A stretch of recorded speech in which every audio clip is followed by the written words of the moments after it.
Սուրբ Էջմիածնի մասին հիշատակությունները բնականաբար գալիս են դեռևս 4-րդ դարի սկզբից։ Այստեղ խոսք է գնում նախ Գրիգոր Լուսավորչի տեսիլքի մասին, որ ներկայացնում է Ագաթանկեղոս պատմիչը։ Եվ սա բնականաբար քրիստոնեության պետական կրոն հռչակմանն անմիջապես հաջորդող ժամանակաշրջանին վերաբերող տեղեկություն է։ Հետագայում դարերի ընթացքում տարբեր պատմիչներ տարբեր հիշատակություններով անդրադառնում են Մար տաճարին եւ իհարկե սրան գումարվում է նաեւ հնագիտական որոշակի աշխատանքների այն արդյունքը, որ փաստագրվել է հատկապես 20-րդ դարի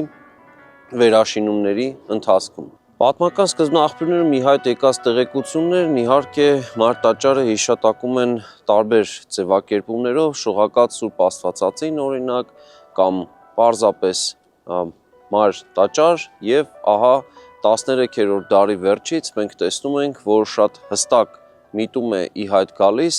այս եկեղեցին անվանելու Սուրբ Էջմիածնի Մար տաճար։ Բնականաբար շարունակում են սկզբնաղբյուրներն օգտագործել նաեւ կաթողիկե